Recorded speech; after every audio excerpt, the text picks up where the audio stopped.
ሰላም ጤና ይስጥልን ውድ በሀገር ውስጥና በውጭ የምትገኙ ቤተሰቦቻችን ከገበታ ሚዲያ የዕለቱን አበይት ዜናዎችንና ትኩስ መረጃዎችን ይዘንላችሁ ቀርበናል። አብራችሁን ሁኑ። በቅድሚያም ዋና ዋናዎቹን የአፋር ክልል የጦር ኢላማ ሆኗል። የጅቡቲ አየር ኃይል አፋር ክልል ውስጥ ዘልቆ በመግባት ተደጋጋሚ ድሮንና የጀት ጥቃት እየፈጸመ መሆኑ ተነግሯል። ከዚሁ ጋር በተያያዘ ትነግ በአፋር ክልል አዋሳኝ አካባቢዎች ላይ አዲስ ወታደራዊ ወረራ ለመፈጸም የሚያስችለውን ዝግጅት እያጠናቀቀ መሆኑን ተከትሎ በአካባቢው ከፍተኛ ስጋት መንገሱን የደረሱን መረጃዎች አመላክተዋል። ቡድኑ የፊት በርና የጀርባ በር የተሰኙ ሁለት ስልታዊ አቅጣጫዎችን በመጠቀም ጥቃት ለመሰንዘር እየተንቀሳቀሰ ይገኛል ይዘነዋል። ካለፈው ማክሰኞ ጀምሮ ወልቃይትን አስመልክቶ የተለያዩ መረጃዎች እየተሰራጩ ነው። ጎን ለጎን ደግሞ የግብጽ፣ ሱዳን፣ ሻዕቢያና ፋኖ እንዲሁም ትነግ ጥምረትም በግልጽ ሚናውን የለየበት እየሆነ መጥቷል። ሻዕቢያም የመጨረሻውን ፊሽካ ጠብቆ ሲል ትዕዛዝ መስጠቱም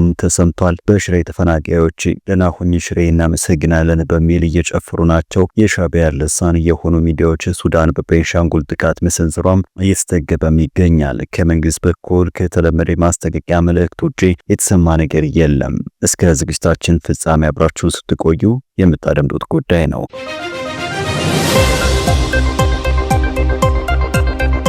ቻናሉን ሰብስክራይብ፣ ቪዲዮ ላይክ በማድረግ እስከ ፍጻሜው አብራችሁ እንድትቆዩን በአክብሮት እንጠይቃለን። ወደ ቀዳሚ ጉዳያችን እናልፋለን። የአፋር ክልል የጦር ኢላማ ሆኗል። የጅቡቲ አየር ኃይል አፋር ክልል ውስጥ ዘልቆ በመግባት ተደጋጋሚ ድሮንና የጀት ጥቃት እየፈጸመ መሆኑም ተሰምቷል። የጅቡቲ አየር ኃይል የኢትዮጵያን አየር ክልል ውስጥ ዘልቆ በመግባት ተደጋጋሚ የአየር ጥቃቶችን በተለያዩ ጊዜያቶች ሲፈጽም ቆየቱ በተለይ በውጭ ሀገራት ሚዲያዎች ሲዘገብ ቆይቷል። ለምሳሌም የዛሬ ዓመት ታህሳስ ወደ ገደማ ጅቡቲ መንግስት በአፋር ብሔራዊ ክልል ላይ መንግስት ውስጥ ሰነዘረው በተባለው የድሮን ጥቃት ቢያንስ 8 ሰዎች መገደላቸው ተዘግቦ ነበር። ከዛ ቀደም ብሎ በአውሮፓውያኑ አቆጣጠር በ2022 ደግሞ አንድ ጅቡቲ ተቃዋሚ ቡድን ጋራብቲሳ በተባለ ጅቡቲ ወታደራዊ ቀጠና ላይ ድንገተኛ ጥቃት ከፍቶ 7 የጅቡቲ ወታደሮችን ገድሎ ሌሎች 7ቶችን ደግሞ አግቶ መውሰዱንና ይህን ተከትሎም የጅቡቲ አየር ኃይል ኢትዮጵያ ውስጥ የሚገኝ የቡድኑ መሰባሰቢያ ላይ የአየር ጥቃት መሰንዘሩ ይታወሳል። የጅቡቲ መንግስት ጥቃቶቹ ከተፈጸሙ በኋላ እርምጃውን የወሰደው በአሸባሪዎች ላይ በራሱ ግዛት ውስጥ መሆኑን በተደጋጋሚ ይገልጻል። በኢትዮጵያ መንግስት በኩል ደግሞ ምንም አይነት መረጃ ሳይሰጥ አልፏል። መሰረት ሚዲያ ከሰሞኑ ያሰባሰበቻቸው መረጃዎች እንደሚያሳዩት የጅቡቲ አየር ኃይል አሁንም አፋር ክልል ውስጥ ዘልቆ በመግባት ተደጋጋሚ የድሮንና ጀት ጥቃት እየፈጸመ ይገኛል። ይህ ጥር 5 2018 እንደተጀመረ የተነገረለት የጅቡቲ የአየር ጥቃት በኢትዮጵያ አፋር ክልል ውስጥ መሽገው የጅቡቲ መንግስትን የሚፋለሙ ቡድኖች ላይ ማነጣጠሩም ታውቋል። ከዚህ ጥቃት መጀመር ቀደም ብሎም ጅቡቲ ታጣቂዎች በአንድ ካምፕ ላይ በከፈቱት ተኩስ ቢያንስ 12 የጅቡቲ ብሔራዊ ጦር ወታደሮች መገደላቸውን መረጃዎች አመላክተዋል። ከኢትዮጵያ ድንበር ወደ 10 ኪሎ ሜትር ገባ ባሉ ቦታዎች የተደጋጋሚ የድሮን ጥቃቶች ተፈጽመዋል። በተለይም አርዶታ በተባለ ቦታ መሽገዋል የተባሉ የጅቡቲ ታጣቂዎች ላይ የአየር ድብደባ ተፈጽመዋል ብለው ለሚዲያችን የተናገሩት አንድ ስሜ አይጠቀስ ያሉ የአፋር ክልል አመራር ናቸው። ጥቃቱ ጅቡቲ አሸባሪ ብላ በምትጠራውና ዘ ፍሮንት ፎር ሬስቶሬሽን ኦፍ ዩኒቲ ኤንድ ዲሞክራሲ የሚባለው የተቃዋሚ ቡድን አባላት ላይ መሆኑን፣ ይሁንና ንጹሃን የኢትዮጵያ ዜጎች በጥቃቱ መጎዳታቸውን ምንጮቻችን አስረድተዋል። ቡድኑ በጅቡቲ ያሉ የአፋር ብሔረሰቦችን ነጻ ለማውጣት እንደሚታገል የሚታመን ሲሆን በኢትዮጵያ ውስጥ ካሉ አፋሮች ጋር ጥብቅ ግንኙነት እንዳለውም ታውቋል። በአሁኑ የአየር ጥቃት ቁጥራቸው ከ20 በላይ ታጣቂዎች እንደተገደሉ የተሰማ ሲሆን ቢያንስ 5 ንጹሃን መገደላቸውም ተሰምቷል። ሰሞኑን እየተካሄደ ባለው የጅቡቲ ጥቃት ኤሊዳር በተባለ ወረዳ የሚገኝ ገዋህና ገበልቲ በተባለ ቀበሌ ላይ ከፍተኛ ውድመት ማድረሱን ምንጮቻችን ጠቁመዋል። ቁጥራቸው በውል ያልታወቁ ኢትዮጵያን የአፋር አርብቶ አደሮች ሰለባም ሆነዋል። በድሮን ጥቃቱ አንዲት እናት ወዲያውኑ ስትሞት ሌሎች 3 ሰዎች ደግሞ ከባድ የመቁሰል አደጋ ደርሶባቸዋል። የጅቡቲ መንግስት ከወራት በፊት በዚሁ ቦታ ላይ በቀብር ስነ ስርዓት ላይ ባሉ አፋሮች ላይ በፈጸመው የድሮን ጥቃት በርካቶች ሙትና ቁስለኛ ሆነው ነበረ በማለት ምንጮቻችን አስረድተዋል። የድሮን ጥቃቱ በከፊል የደረሰው በሰላማዊ ዜጎች ላይ እንደሆነና ለከብቶቻቸው ውሃና የግጦሽ መሬትን ለማግኘት በኢትዮጵያ ጅቡቲ ድንበር ላይ በሚኖሩ የአፋር ማህበረሰብ ላይ መሆኑን የዓይን እማኞች ተናግረዋል። በንጹሃን ዜጎች ላይ የሚደርሰውን ተደጋጋሚ የድሮን ጥቃቶች የኢትዮጵያ ሕዝብ እንዲሁም ዓለም አቀፍ ማህበረሰብ እንዲያወግዝ የጠየቁት ነዋሪዎቹ የኢትዮጵያን መንግስት የጅቡቲ መንግስት በድንበር አካባቢዎች ላይ እየደረሰ ያለውን ተደጋጋሚ ጥቃቶችን እንዲያስቆም ጥሪ አቅርበዋል። አንዳንድ ዜጎች የኢትዮጵያ መንግስት ከሰሞኑ በስፋት ሲያስተዋውቅ የነበረውን የአየር ኃይል ትርኢትና ሰማዩ የኛ ነው የሚል መፈክር በማስታወስ ለውጭ ጥቃቶች ምላሽ መስጠት እንዳለበት አመልክተዋል። ይህንን ሰሞንኛውን ጥቃት ተከትሎ አፋር ፒስ ኤንድ ሴኩሪቲ ቢሮ የተባለ የአፋር ክልል ጸጥታ ቢሮ በፌስቡክ ገጹ ኢትዮጵያና ጅቡቲ በጸጥታ ማስተባበር ዙሪያ ስምምነት መፈጸማቸውን ከሁለት ቀን በፊት አስታውቋል። ይህን ሰሞንኛውን ጥቃት ተከትሎ አፋር ፒስ ኤንድ ሴኩሪቲ ቢሮ የተባለ የአፋር ክልል የጸጥታ ቢሮ በፌስቡክ ገጹ ኢትዮጵያና ጅቡቲ በጸጥታው ማስተባበር ዙሪያ ስምምነት መፈጸማቸውን ከሁለት ቀናት በፊት አስታውቋል። በኢትዮጵያ በኩል ሌተናንት ጀነራል አሰፋ ቸኮል እንዲሁም በጅቡቲ በኩል ኮሎኔል አሊ የሚራክ ዝርዝሩ ያልታወቀ ስምምነት መፈራረማቸውን የተመለከትን ሲሆን በአጠቃላይ በድንበር አካባቢ ባለው ሁኔታ ዙሪያ መሆኑን የፌስቡክ ገጹ መግለጹ ታውቋል። ጅቡቲ የቱርክ ስሪት የሆኑትን ባይራክታር ቲቢ2 የተባሉ በርካታ ድሮኖችን ገዝታ በቅርብ ወራት በወታደራዊ ሰልፎች ላይ ለህዝብ ስታሳይ እንደነበረ መረጃዎች አመላክተዋል። ከዚሁ ጋር በተያያዘ ትነግ በአፋር ክልል አዋሳኝ አካባቢዎች ላይ አዲስ ወታደራዊ ወረራ ለመፈጸም የሚያስችለውን ዝግጅት እያጠናቀቀ መሆኑን ተከትሎ በአካባቢው ከፍተኛ ስጋት መንገሱን የደረሱን መረጃዎች አመላክተዋል። ቡድኑ የፊት በርና የጀርባ በር የተሰኙ ሁለት ስልታዊ አቅጣጫዎችን በመጠቀም ጥቃት ለመሰንዘር እየተንቀሳቀሰ ይገኛል ብሏል። እንደ መረጃ ምንጮቻችን ገለጻ ትነግ ዛሬ በህንጣሎ ወረዳ ዴጎደም ከተማ የህዝብ ግንኙነት ስራውን ለማከናወን ሲል የተከታታይ ትውልድ የደም ትስስር በሚል የዲፕሎማሲ ንግግሮችን እያከናወነም ይገኛል። ይሁን እንጂ ይህ ድርጊት በጀርባ ለሚያቅደው ወታደራዊ ጥቃት ሽፋን ለመስጠት የታለመ እንደሆነም ተጠቁሟል። በዚህ መድረክ ላይ በትነግና በሻዕቢያ ሰልጥነው የአፋር ብሔራዊ አብዮታዊ ዲሞክራሲ ግንባር ተብለው የሚጠሩና ለቡድኑ መንገድ መሪ ሆነው የሚያገለግሉ ታጣቂዎች የአፋርን ህዝብ ወክለው እንዲሳተፉ ተደርጓል። በትግራይና በአፋር ድንበር የሚገኙ የትግራይ ነጻነት ኃይል ቲፒኤፍ የተባሉ ታጣቂዎች ለመደምሰስ በሚል ሰበብ ትነግ ወይም ቲዲኤፍ የተባለውን የታጠቀ ኃይሉን ወደ አፋር ድንበር እያስጠጋ ይገኛል። ለዚህ ጥቃት ይረዳው ዘንድም የሚከተሉትን የኃይል ስብስቦች አስተባብረዋል። ከግብጽና ከሻዕቢያ የተገኘ የጦር መሳሪያ የታጠቀው የትነግ መደበኛ ታጣቂ ቀደም ሲል የተጠቀሰው የአፋር አማጺ ቡድንና በምሬ ወዳጆ የሚመራው የአማራ ፋኖ ብሔራዊ ንቅናቄ አፋብን ታጣቂዎች ከቆቦ ከተማ በስተ ምዕራብ በኩል አርሚ 24 ከተባለው የትነግ ታጣቂ ጋር በመቀናጀት ለግዳጅ ዝግጁ ሆነው እንደሚገኙ ተሰምቷል። ይህ የወታደራዊ እንቅስቃሴ በአካባቢው ሰላም ላይ አደጋ የደቀነ ሲሆን በተለይም በአፋር ህዝብ ላይ ዳግም ጭፍጨፋ ሊያካሄድ ይችላል የሚል ስጋት በስፋት እየተነገረም ነው። በቀጣይ መረጃችን ካለፈው ማክሰኞ ጀምሮ ወልቃይትን አስመልክቶ የተለያዩ መረጃዎች እየተሰራጩ ይገኛሉ።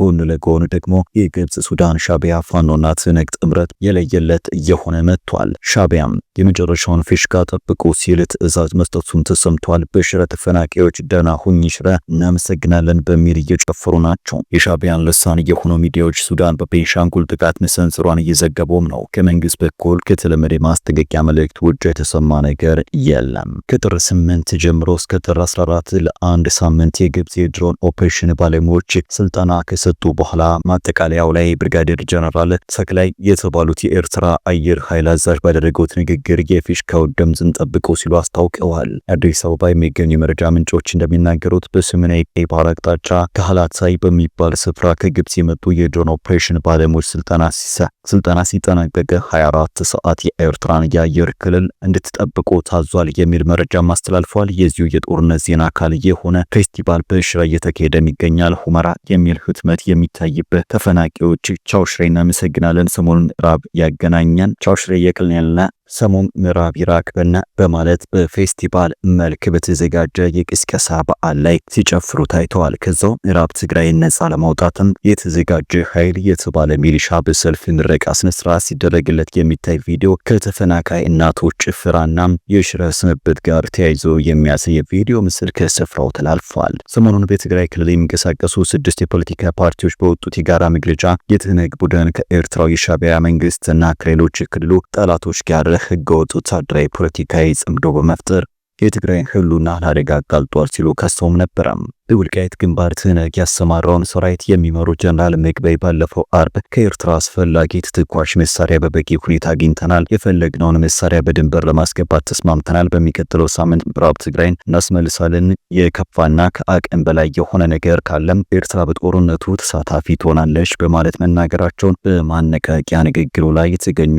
ምስክሮችን ጠቅሰን መዘገባችን አይዘነጋም። ባለፈው ቅዳሜ የሳይበር አድማ ለማድረግና በኢትዮጵያ አመጽ ለማቀጣጠል ከተለያዩ ድርጅቶች የተውጣጣ ኮሚቴ ሲመረጥ መንግስት ለመቃወም ብለን ከኢትዮጵያ ታሪካዊ ጠላቶች ጋር ሆነን እንዴት አገራችንን እንዋጋለን በማለት ጥያቄ ላቀረቡ ይህን መንግስት ለመጣል ከሰይጣንም ጋር እንሰራለን በሚል ምላሽ መሰጠቱና አቶ ነአምን እንዲህ ያለ ጥያቄ ሊቀርብ አይገባ በማለት በሻዕቢያ ወኪልነት ማዕረግ ተግሳጽ መስጠታቸውን መዘገባችን ይታወሳል። ከዚህ ጋር በተጨማሪም አቶ ነአምን ከሁለት ቀን በፊት ሾልኮ የወጡ ያገዛዙ ሚስጥር አጋልጥ የሚል ከአስመራም በዛንጊ የተላከ መልእክት አሰራጭተውም ነበረ።